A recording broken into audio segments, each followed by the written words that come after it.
শেষ হলো BPL cricket খেলার আজকের প্রথম ম্যাচের প্রথম খেলা এবং এই প্রথম ম্যাচের প্রথম খেলায় দুর্বল রাজশাহীকে পরাজিত করেছে স্ট্রং ফরচুন বরিশাল।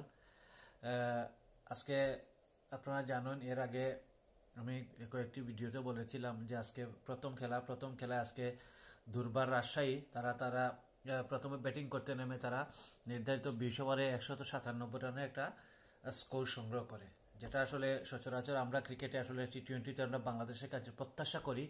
সেরকম একটা ভালো একটা স্কোর তৈরি করেছিল দুর্বার রাজশাহী এবং 197 রানের স্কোরের মধ্যে ইয়াসির রাব্বি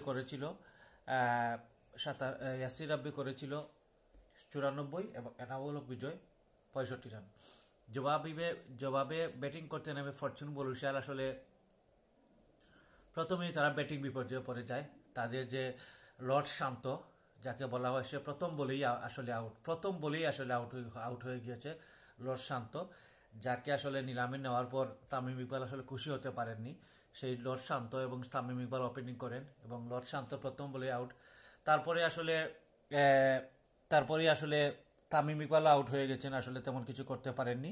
তার পরবর্তী সময় আসলে কার্ল মাউস আউট হয়ে গিয়েছেন এবং মুশফিকুর রহিম আসলে খুব তাড়াতাড়ি আউট হয়ে গিয়েছেন এবং তাদের মধ্যে তৌহিদ হৃদয় 32 রান করেছেন এবং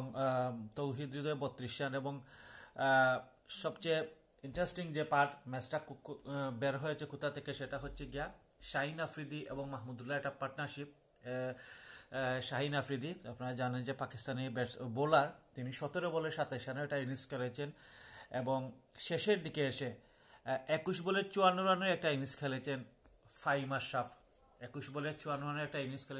আশরাফ এবং মাহমুদুল্লাহ রিয়াদ খেলেছেন 26 বলে 58 রান। আসলে ফরচুন বরিশাল অনেক শক্তিশালী দল, তবুও তাদের যখন 61 রানের ভিতরে 6টা উইকেট পড়ে গিয়েছিল, প্রায় 9 ওভারে 61 রানে 6টা উইকেট পড়ে গিয়েছে, তখন হয়তো মনেই হচ্ছিল যে হয়তো আজকে ফরচুন বরিশাল হেরে যাবে, কিন্তু না। কারণ দুর্বল রাজশাহীর যে তাদের বোলার নাই, এক তাসকিন ব্যতীত তাদের আর কোনো ফ্রন্টলাইন ভালো বোলার নাই, যার কারণে তারা ম্যাচটা ওইখানে হেরে গিয়েছে। কারণ তারা বোলার ব্যবহার করতেও তারা অনেক সঠিকভাবে ব্যবহার করতে পারেনি। যে জিসান আলম, সে প্রথম ওভারই আসলে উইকেট পেল, শান্তকে নিল, সেই জিসান আলমকে আর উইকেটে বোলিং করতে দেয়নি এনামুল হক বিজয়। যাই হোক, প্রথম ম্যাচটা আমরা ক্রিকেট প্রেমী যারা আছি, যেরকম আসলে দেখতে ভালোবাসি, 170, 80, 90 রান করবে বাংলাদেশের ক্রিকেটাররা এবং সেই রানটাও চেজ করবে বিপক্ষ দল, সেটাও আমরা চাই এবং সেটাই হয়েছে। প্রথম ম্যাচটা আসলে ফরচুন বরিশাল জয়লাভ করেছে। অভিনন্দন ফরচুন বরিশালকে।